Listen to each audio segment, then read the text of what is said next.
नमस्कार।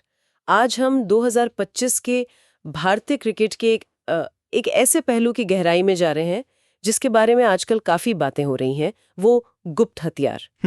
हमारे पास जो जानकारी आई है वो ये बताती है कि ये कोई मतलब नया कोच या स्टेडियम टाइप चीज नहीं है, बल्कि ये तकनीक और डेटा का एक बहुत ही सोचा समझा जबरदस्त इस्तेमाल है। हाँ, बिल्कुल। और ये वो चीज है जो युवा टैलेंट को तराशने के तरीके को ही बदल रही है। सोचिए, जैसे बुमराह की यॉर्कर है या गिल की टाइमिंग, उसके पीछे अब सिर्फ टैलेंट और घंटों की प्रैक्टिस नहीं है, सही। बल्कि एआई और डेटा साइंस की बारीकियां भी काम कर रही हैं। तो आज की इस गहरी बातचीत में हम इसी नई ट्रेनिंग सिस्टम की परतें खोलेंगे, समझेंगे कि ये इंडियन क्रिकेट को कैसे बदल रहा है। ये वाकई एक बहुत बड़ा टर्निंग पॉइंट है क्रिकेट के विकास में। हम देख रहे हैं कि कैसे जो पारंपरिक कोचिंग के तरीके थे, सालों से चले आ रहे थे, हाँ, और वो अब विज्ञान की मतलब एकदम सटीक एनालिसिस के साथ मिल रहे हैं। और ये सिर्फ भारत में नहीं हो रहा, पूरी दुनिया में खेल इसी तरफ जा रहे हैं। अच्छा। पर हाँ, जिस स्केल पर और जिस स्पीड से भारतीय क्रिकेट इसे अपना रहा है, वो इसे थोड़ा यूनिक बनाता है। हम्म।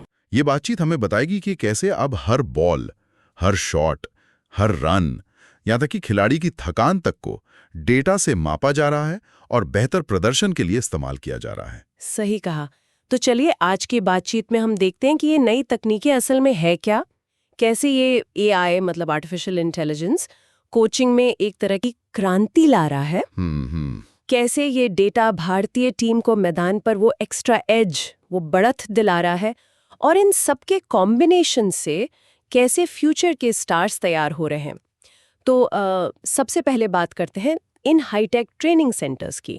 2025 में ये जो क्रिकेट नेट्स हैं, ये सिर्फ गेंद और बल्ले की जगह नहीं रहे, ये एक तरह की आप कह सकती हैं सिमुलेशन लैब बन गए हैं। हाँ, सिमुलेशन वो लैब्स। सोचिए, चारों तरफ 360 डिग्री मोशन कैमरे लगे हैं, खिलाड़ी के शरीर पर छोटे छोटे सेंसर्स हैं।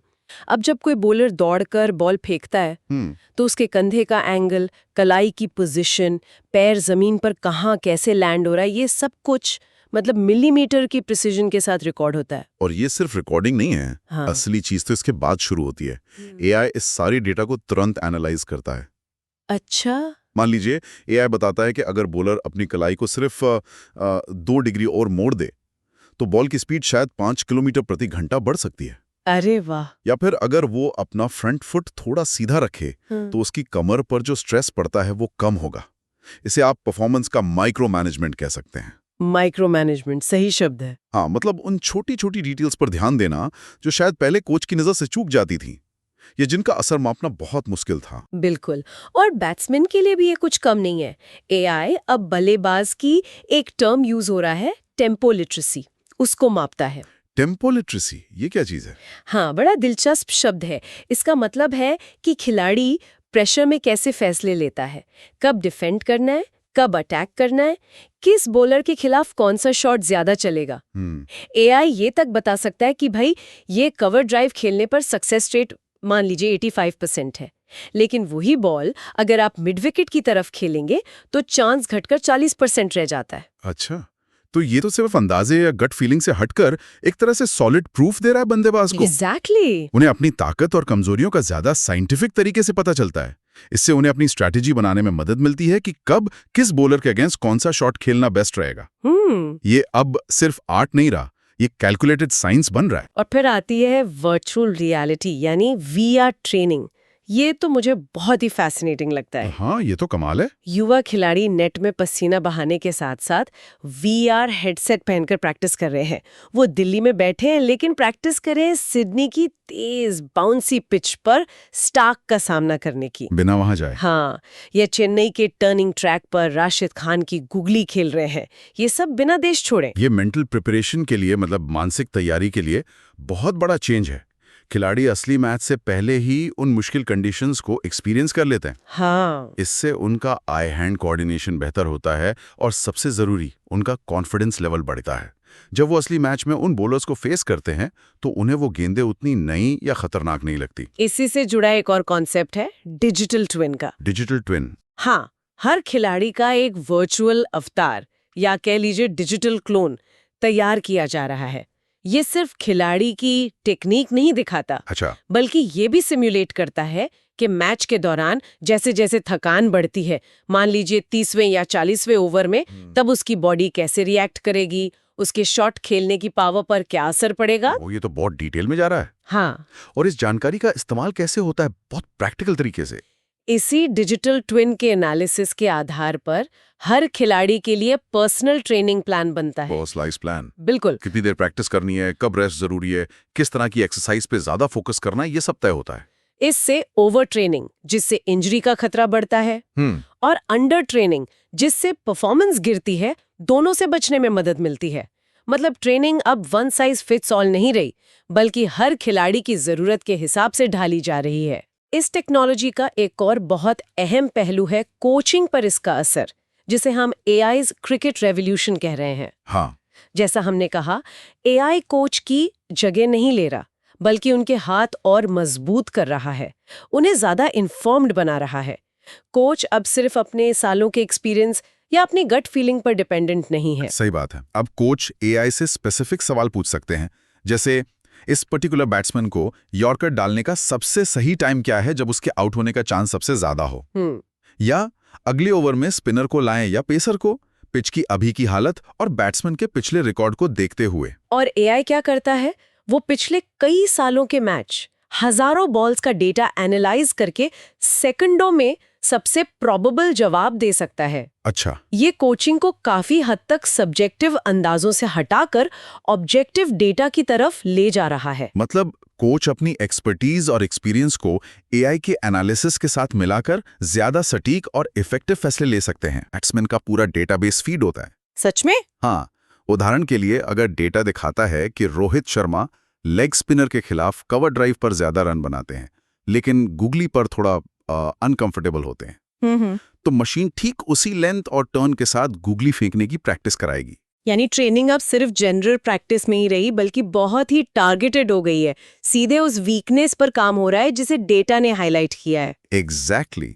ये तैयारी को कई गुना ज्यादा असरदार बना देता है। और शायद इस टेक रेवोल्यूशन का सबसे अहम पहलू है चोट की भविष्यवाणी और management, injury prediction and management. हाँ, ये बहुत क्रिटिकल है। एआई खिलाड़ी के बायोमैकेनिक्स, वर्कलोड और फिजियोलॉजिकल डेटा को लगातार मॉनिटर करता रहता है। ये बॉडी में हो रहे उन छोटे छोटे बदलावों को भी पकड़ सकता है जो किसी बड़ी इंजरी का सिग्नल हो सकते हैं। जैसे किसी फास्ट बॉलर के कंधे या कोहनी पर अचानक स्ट्रेस बढ़ना, जिसे एल्बो लोड कहते हैं। एआई इसको डिटेक्ट कर सकता है। और अगर एआई को ऐसा कोई पैटर्न दिखता है तो वो तुरंत टीम मैनेजमेंट और मेडिकल स्टाफ को अलर्ट भेजता है, इससे पहले कि खिलाड़ी को सच में चोट लगे और वो महीनों के लिए बाहर हो जाए। हाँ, ये तो बहुत जरूरी है। उसे टाइम पर रेस्ट दिया जा सकता है या उसकी ट्रेनिंग में जरूरी बदलाव किए जा सकते हैं। जो जानकारी है उसके मुताबिक बुमराह या श्रेयस अय्यर जैसे प्लेयर्स की सफल वापसी में इस तरह की टेक्नोलॉजी का बड़ा हाथ रहा है।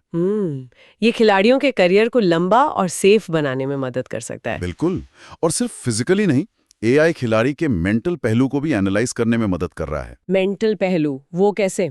मैच के दौरान या ट्रेनिंग में उनके स्ट्रेस और कंसंट्रेशन के पैटर्न कैसे बदलते हैं, प्रेशर सिचुएशन में उनकी हार्ट रेट वेरिएबिलिटी कैसी रहती है, इस डेटा का भी एनालिसिस होता है। अच्छा, और फिर इस डेटा के आधार पर उन्हें साइकोलॉजिस्ट और मेंटल कंडीशनिंग कोच द्वारा स्पेशल प्रेशर हैंडलिंग ट्रेनिंग दी जाती है।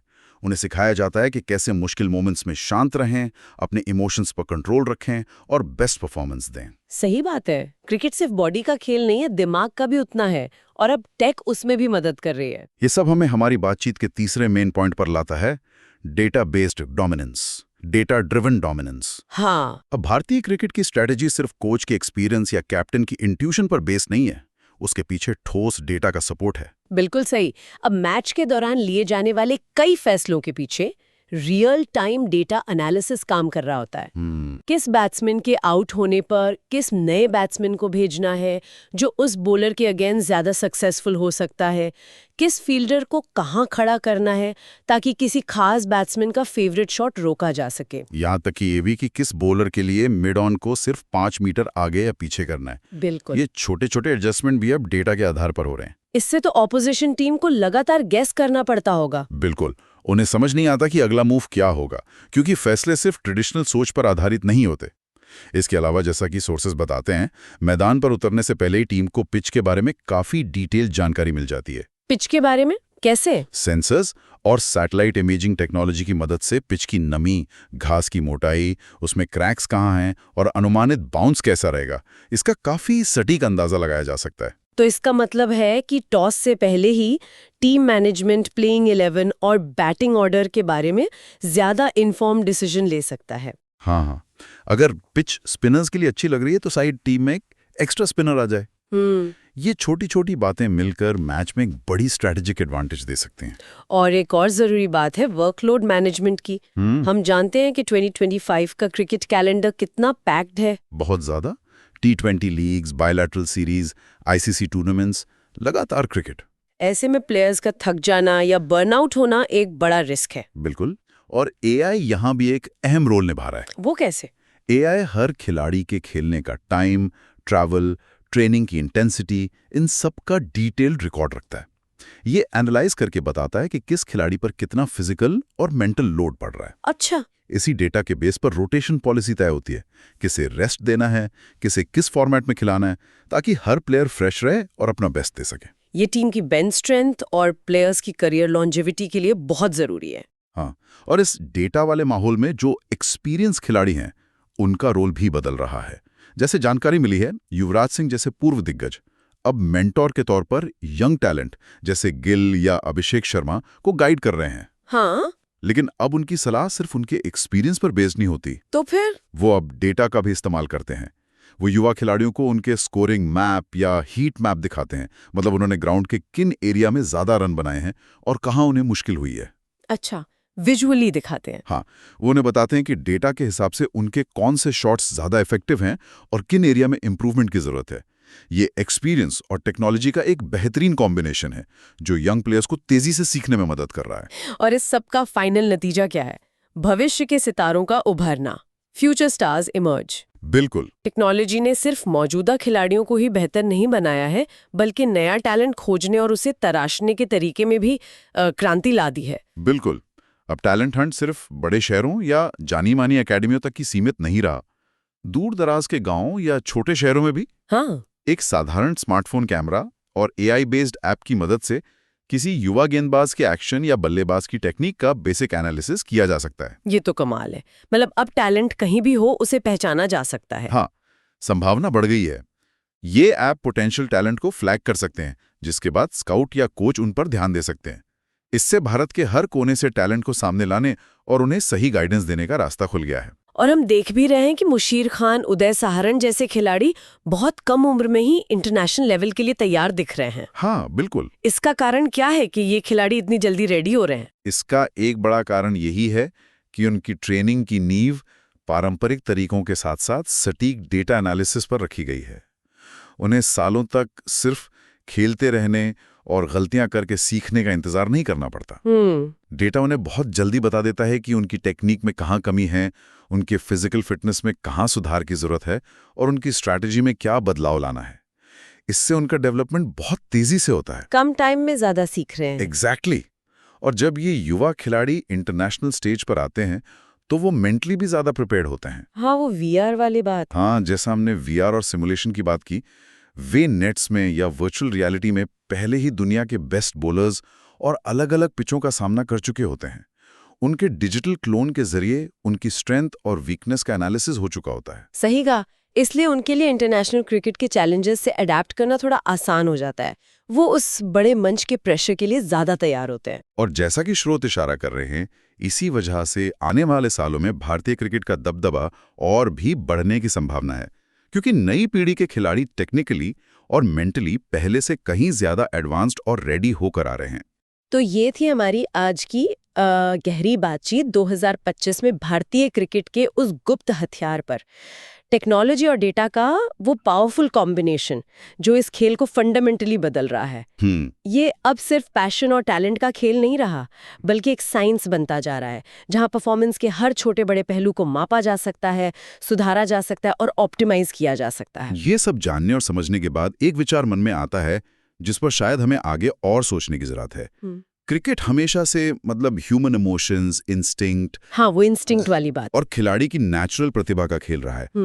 क्या एआई और डेटा पर इतनी ज्यादा निर्भरता कहीं ना कहीं उस ह्यूमन एलिमेंट, उस स्वाभाविक खेल भावना, उस इंस्टिंक्ट को कमजोर तो नहीं कर देगी? ये एक बड़ा सवाल है। क्या हम ऐसे खिलाड़ी तैयार कर रहे हैं जो सिर्फ डेटा के इंस्ट्रक्शंस फॉलो करते हैं, या फिर ये तकनीक वाकई उनकी नेचुरल टैलेंट को और निखारने, उसे नई ऊंचाइयां देने का एक जरिया है?